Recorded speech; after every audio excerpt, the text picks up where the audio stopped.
Let's go right back to the beginning where it all starts. Frogs start out as eggs.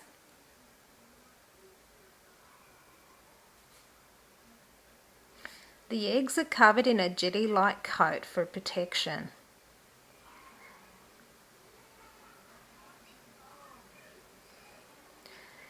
There is the egg and there is the tadpole. The tadpoles grow inside the eggs until they are ready.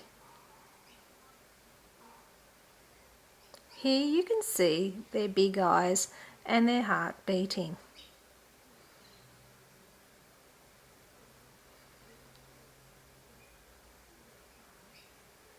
Eggs start to hatch.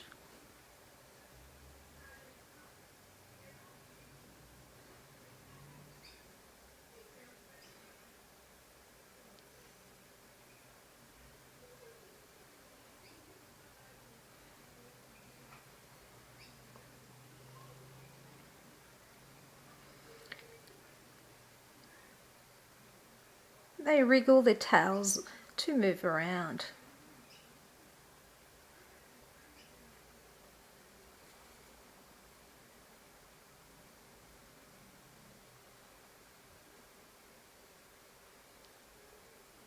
Tadpoles use their gills to breathe under the water.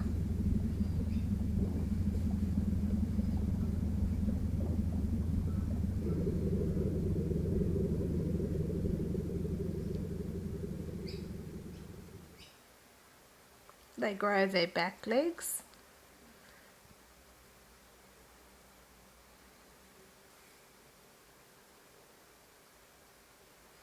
Then they grow their front legs.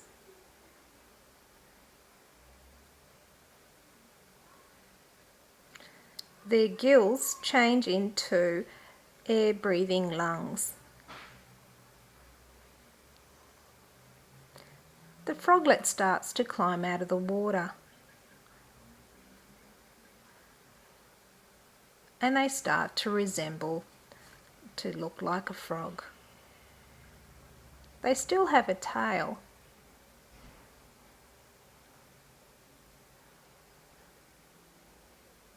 This is a baby frog.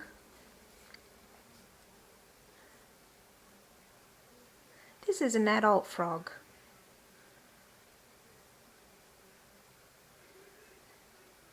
Did you notice there is no tail? Frogs are amphibians, and there are many different species of frogs.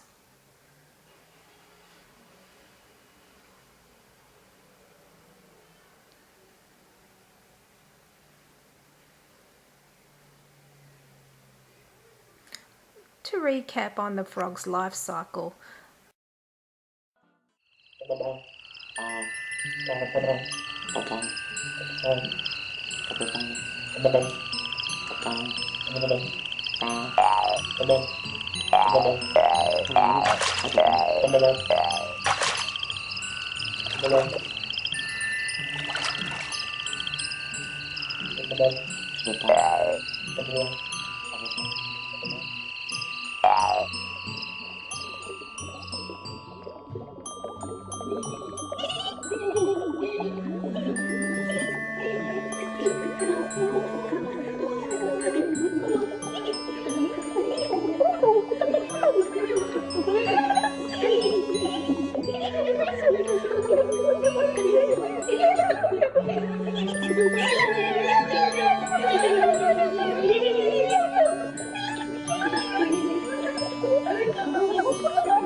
Bubble, bubble, bubble, bubble, bubble, bubble, bubble.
Are you ready to learn about how a tiny seed becomes a big plant?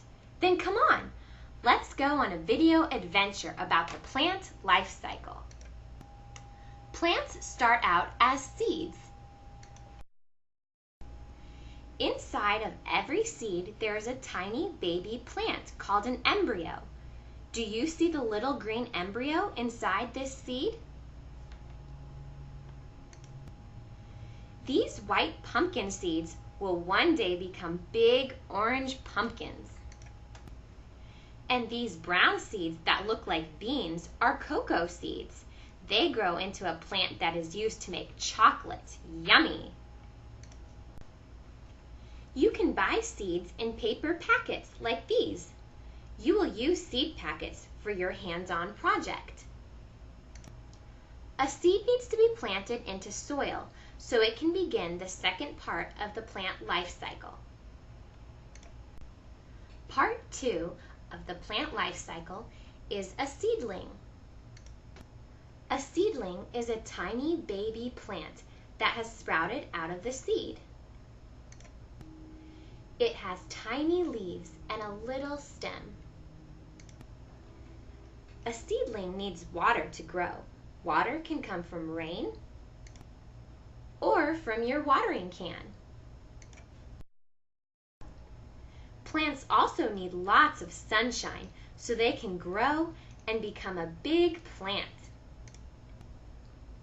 When a plant has big leaves and a tall stem, it is called an adult plant. That is the third part of a plant's life cycle. The fourth part is reproduction. Reproduction means making something new. When a plant reproduces, it makes new seeds. For a plant to make new seeds, it first makes yellow sticky stuff called pollen. The pollen must go from one flower to another and then travel down a long tube in the flower where it can start to make new seeds inside a fruit or vegetable. The wind, or insects like a bee, can help plant reproduction by carrying pollen from one flower to another flower. This is a flower on a pumpkin plant. When the flower gets pollen from another flower, it closes up and begins to reproduce and make a new pumpkin. See, this is the new pumpkin. It's green, not orange, because it's still growing. Here is the big orange pumpkin that comes after reproduction is finished. When a plant reproduces, it makes new seeds inside of a fruit or vegetable, like this tomato. Here are the seeds that are inside an orange. Even pine cones have seeds inside.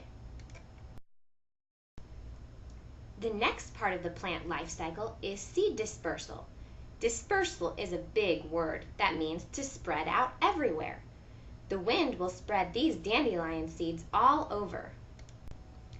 This pretty bird will help with seed dispersal by eating the cherry and dropping the cherry seed down to the ground where it can grow into a new plant. And this squirrel will help with seed dispersal when he hides the nut in the dirt. Part 6 of the plant life cycle is death. Sometimes a plant dies when it does not have enough sunlight or water, or sometimes it will die after it has reproduced new seeds. A dead plant is not green anymore. It's very dry and wilted. The last part of the plant life cycle is decay. Decay is when a dead plant breaks down into little parts in the ground so it can make good soil, so that a new seed can grow in the soil and start the life cycle all over again. Awesome job! You have finished this video adventure. Now go out there and have fun with plants.